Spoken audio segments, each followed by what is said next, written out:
Hello everyone, welcome to insurance updates. Introduction to car insurance का आज ये third session है। पहले के दो वीडियोस में हमने देखा introduction to car insurance and types of policies. अगर ये वीडियोस आपने नहीं देखे हैं तो इसकी लिंक आपको वीडियो के डिस्क्रिप्शन बॉक्स में मिल जाएगी, या तो ये आपको वीडियोस प्लेलिस्ट में भी मिल जाएंगे। जैसे कि मैंने आपको लास्ट वीडियो में बताया एनसीबी के बारे में, तो आज की इस वीडियो में हम डिटेल्स में एनसीबी क्या होता है ये डिस्कस करेंगे। तो let's start the video. NCB मतलब नो क्लेम बोनस, राइट? तो ये एनसीबी मतलब एक तरह से आपको दिया जाने वाला रिवॉर्ड है इंश्योरेंस कंपनी की तरफ से, और इस रिवॉर्ड की वजह से आपको पॉलिसी रिन्यूअल के वक्त मिल जाता है डिस्काउंट।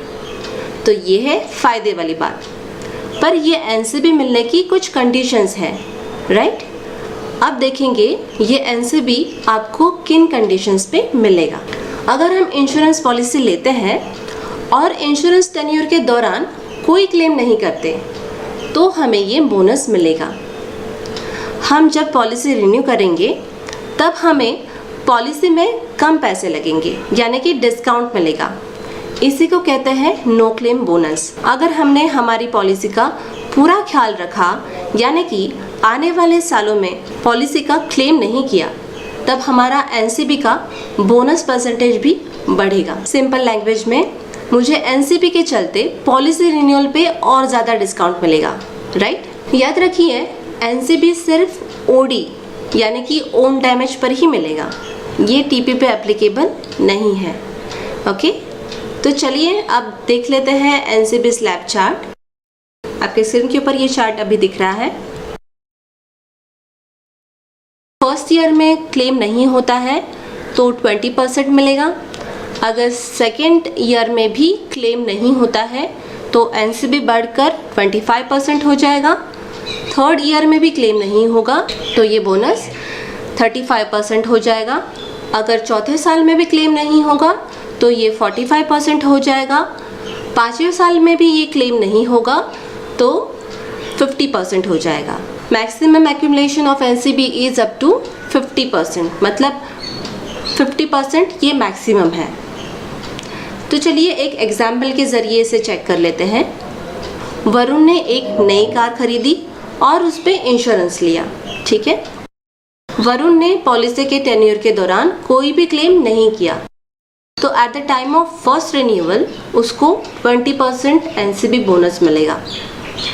इन शॉर्ट वरुण को 20% का डिस्काउंट ओडी प्रीमियम पे मिलेगा। लेकिन फर्स्ट रिन्यूअल के बाद वरुण की कार का एक्सीडेंट हो गया और उसने इंश्योरेंस कंपनी से क्लेम कर लिया, तो सेकेंड रिन्यूअल के टाइम उसका एनसीबी 0 हो जाएगा, क्योंकि उसने पिछली पॉलिसी पे क्लेम किया था। अगर वरुण लगातार 5 साल तक कोई क्लेम नहीं करता तो उसका एनसीबी 50% हो जाएगा, जो मैक्सिमम है।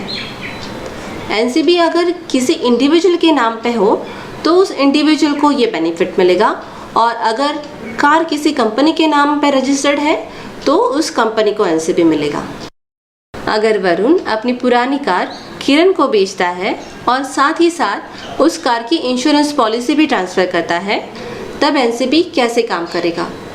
तो इस सिनारियो में वरुण ने जो एनसीबी बेनिफिट लिया था उतनी बेनिफिट अमाउंट किरण को as a owner of car insurance company को पे करनी होगी। सिनेरियो 2 चेक कर लेते हैं। अगर राहुल पुरानी कार बेचता है और नई कार लेता है, तो पुरानी कार पे जो एनसीबी एक्यूमुलेट हुआ वो राहुल को नई कार पे मिल जाएगा। कैसे? बस इसके लिए एक ही चीज़ राहुल को करनी है, वो है एनसीबी सर्टिफिकेट।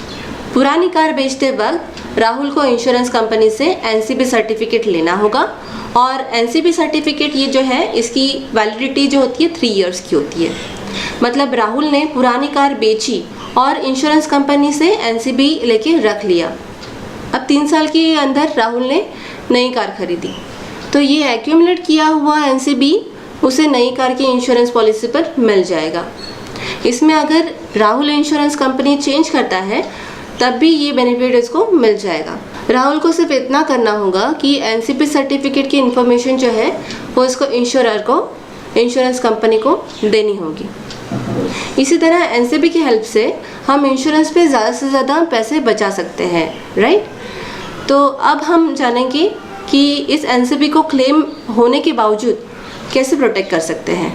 ऑलराइट, तो इसे बचाने के लिए आता है एनसीबी प्रोटेक्शन। इसे कहते हैं एड ऑन्स। ये एड ऑन एक्स्ट्रा प्रीमियम देके लिया जाता है। पर वेट, ये एनसीबी प्रोटेक्शन आपको सभी टाइप्स के लॉस प्रोटेक्ट नहीं करेगा। इसमें सिर्फ ऐसे लॉसेस कवर होंगे जिसमें आपकी कोई गलती नहीं हो। अभी एग्जाम्पल चेक कर लेते हैं। जैसे कि पार्किंग में आपकी कार खड़ी है और पीछे से किसी ने ठोक दिया, अर्थक्वेक आया, या फिर बाढ़ आ गई और बाढ़ के पानी से आपकी कार का नुकसान हो गया, कोई एक्सटर्नल ऑब्जेक्ट ने आपकी कार को हिट कर दिया। तो ऐसी सारी चीज़ें एनसीबी प्रोटेक्शन कवर करता है। और इसमें सेकंड कंडीशन ये है कि ये लॉस को पार्शियल ही कवर करेगा। मतलब कार अगर रिपेयरेबल है तो ही ये लॉस कवर करेगा। टोटल लॉस होने के बाद एनसीबी नहीं मिलता, मतलब एनसीबी प्रोटेक्ट नहीं हो पाता।